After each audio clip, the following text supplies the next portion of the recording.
Welcome to the Smart Women in Business podcast with me, your host, Jane Mackay. We've got big ideas for small business. According to legend, Sun Tzu, author of The Art of War, said, "Strategy without tactics is the slowest route to victory, and tactics without strategy is the noise before defeat." So today, I want to talk to you about your marketing strategy. So a strategic marketing plan is an essential part of growing your business and a reference point to consistently market your business each day, week, month, quarter, and year. And a strong marketing strategy is the foundation of your marketing success. If you don't have a strategy, you won't be able to measure your success.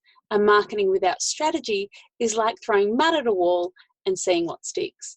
There's no plan, there's no measurement, it's completely ad hoc and random, and in the vast majority of cases, ineffective. So what is a strategic marketing plan? So a strategic marketing plan is basically a document that takes you from where you are now to a clearly defined point in the future. It's effectively a map that takes you from where you are, point A, to your goal, point B. The strategy gives you an idea of what you will achieve, and the tactics that support your strategy give you the how. So when you put your strategy and your tactics together, you have a strategic marketing plan. The why of your marketing plan is defined by your business's vision and mission. The aim of your strategic marketing plan is to give a clear picture of what you are going to achieve in your business in the chosen period. Now, I recommend 12 months, and then keep you on track to achieve and maintain a steady flow of customers to achieve your revenue and profit goals over the next 12 months or so. So a strategic marketing plan also gives everyone in your organisation an understanding of what you are aiming to achieve with your marketing, your brand positioning, your target audience, and the marketing projects that you are going to undertake over the next 12 months to achieve your strategy. So while it's tempting to not document your marketing plan, you are 42% more likely to achieve your goals if you write them down. So by writing down your plan, you're almost halfway there. And I always recommend having a document to refer back to. So in this article, I have tried to simplify the marketing planning process so that it doesn't become an overwhelming task. A lot of the feedback from my clients is that simply doing a marketing plan is scary, and it has the perception as being part of a business plan, and people have a perception that business planning and marketing planning are huge tasks that will overwhelm their lives. And if it's overwhelming, it simply won't get done, in my experience, or done and then promptly set aside. So the aim for this exercise, today's exercise, and there is a workbook that you can download, just look for the link.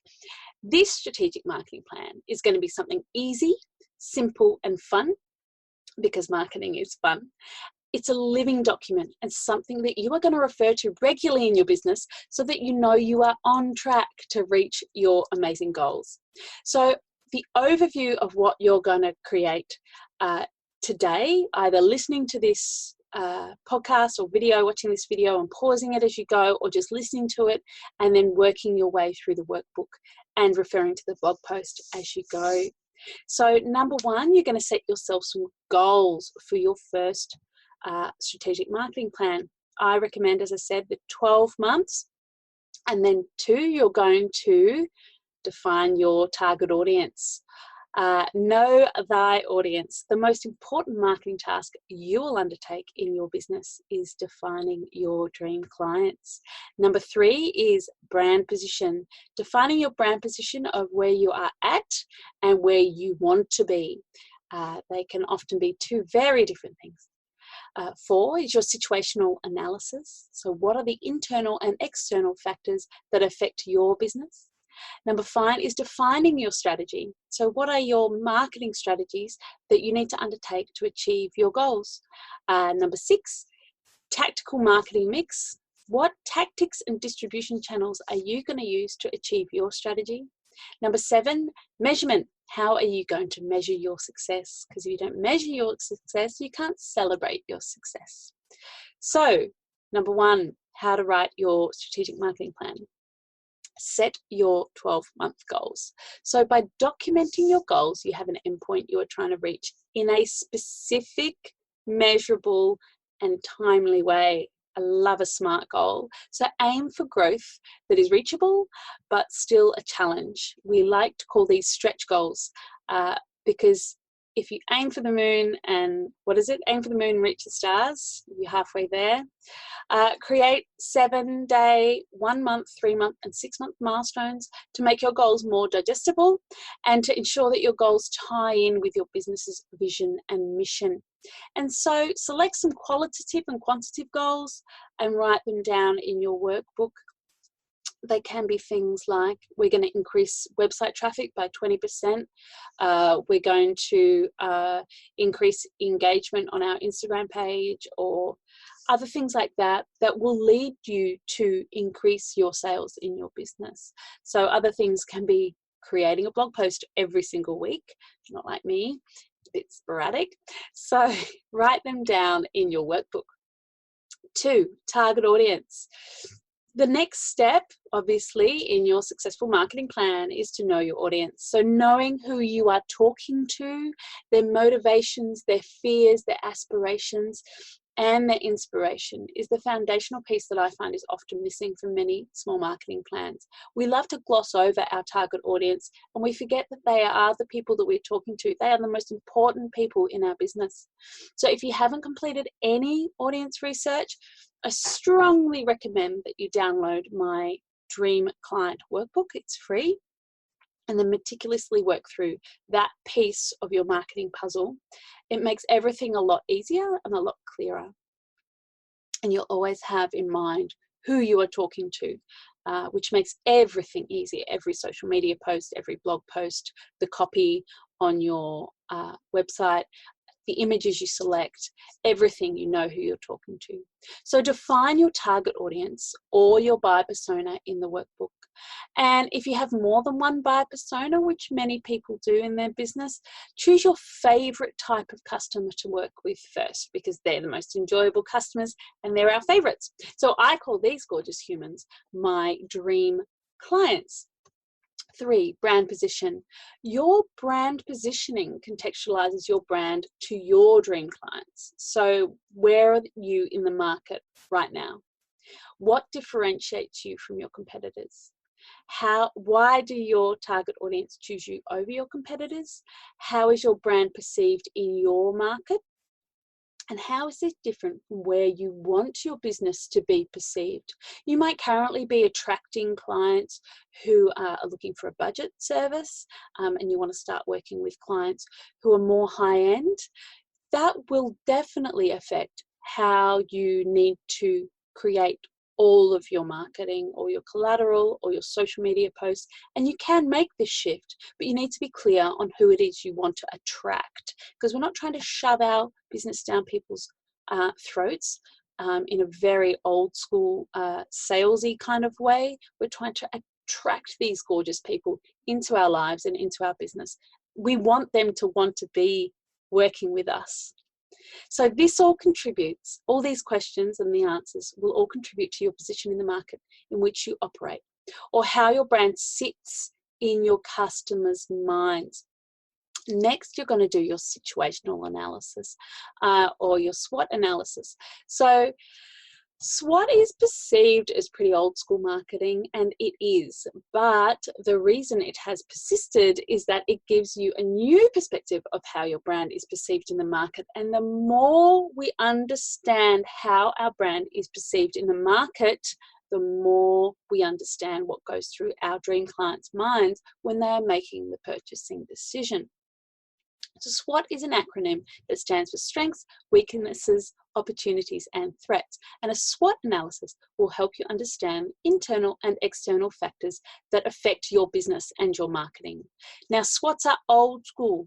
but they're a really useful way to get a bird's eye view of your business and any internal and external factors that affect your performance, growth, and ultimately profits or revenue. So the SWOT analysis process is a brainstorming technique, and it's designed to help you understand what it might differentiate you from your competition, what resources you have to execute upon any opportunities that might come your way. And in the same breath, the SWOT framework will help you understand what might prevent you from seizing on an opportunity. So the 4 areas it encompasses are devised to help you explore internal and external factors. So your internal are your resources, so your strengths, weaknesses, and the external is your market, your competition, any government or environmental factors, change of government, things happen, things change. Opportunities and threats are your external factors there. So the questions you need to answer are: what are your strengths compared to your competitors? What are your weaknesses compared to your competitors? What external opportunities are likely to come up in the next 12 months for your business? And what external threats are likely to arise in the next 12 months? So reflecting on your analysis of your target audience, your brand position, and your SWOT analysis, you're going to create some marketing strategies. So have a look at the goals you set in step 1 and work out what are the most realistically achievable or important goals that you have identified, and choose the top 3 to 5 of these, and these will become your marketing strategies for the next 12 months. So write them down in your workbook. You might want to expand, refine, or define these a bit further. And now we're going to define your tactical marketing mix. So if one of your strategies is to increase customer retention and repeat sales, how will you do this? What are the actual executable actions that you are going to undertake to achieve this strategy? So the answer to this question forms the nuts and bolts of your tactical marketing plan or your marketing mix. So ask yourself, what marketing activities am I going to use to achieve my goals? So for each of your strategies, identify some tactics that you can use to achieve your goals. Think about the main drivers of sales in your business and set yourself some goals. So every time you identify a tactic, you must consider, how is this going to help me to achieve my strategy? So focus on the money-making activities first. While you may love Instagram, as I do, and Pinterest, if it's not driving traffic to your website or generating inquiries and sales, it goes way down the list. Think about I mentioned earlier that you were going to set a goal of increasing website traffic by 20%. There's a whole lot of things, executable actions that go around that. You can have a look at your site speed, because if your site speed is high, every second, I think, decreases the likelihood of someone going to your site by 7%. Don't quote me on that. You can look at your search engine optimization and really drill down on that. You can look at all sorts of site performance areas. So have a think about that in terms of, it's not just driving traffic, it's also the helping traffic actually get to your site. Or you might have a really poorly designed site that people might get to or click off. Anyway, you want to see also, if you're driving traffic, you want people to take action when they're there. So have a think about what actions you can take, or what tactics you can what tactics you can undertake to keep people on your site, or get their email address, or get them to take some sort of action, like to contact you or make a phone call or have another way of getting in contact with you to further that relationship. So think about all the steps that people will take. So if your strategy is, for example, to increase customer retention and repeat sales, your tactics could include creating a customer loyalty discount program that's time bound, make a purchase in the next 7 days and get a 10% discount. Create an email follow-up sequence for customers who have made a purchase with another relevant product, or work out the average time it takes someone to use up your product, and then make sure that you contact them at that point. I mean, I know I use or create a subscription-based service. I know I use No Pong deodorant. It's brilliant. It's natural deodorant. They have a subscription service. They have an email that they contact you. You know, it takes about a month to use a tin, for example, that they make sure that they contact you in that time. All these little things can increase your customer retention and your repeat sales. And if you examine these things, because it's easier to keep a customer than it is to get a new one. So think about all these things that you do with your customers, or you could do with your customers, to create a repeat sale. Sounds simple enough? So have a look at your strategies, make sure they're in line with the money-making activities that you have in your business, and write down your marketing tactics for each strategy in your workbook. I'm going to mention my favorite planning tool here. I map out my entire marketing strategy in a tool called Airtable, which I absolutely love. There's an app I use on my iPad. It's sort of like a cross between Excel and Trello, so you can have the spreadsheet type layout, or you can have that Kanban type layout. I absolutely love it. So I map out all my core content, my social media posts, my Facebook groups, everything in Airtable. Anyway, number 7, the last step, is measurement. So how will you know if you are achieving your goals if you don't measure them? So I mentioned creating 7-day, 30-day, 3-month and 6-month goals.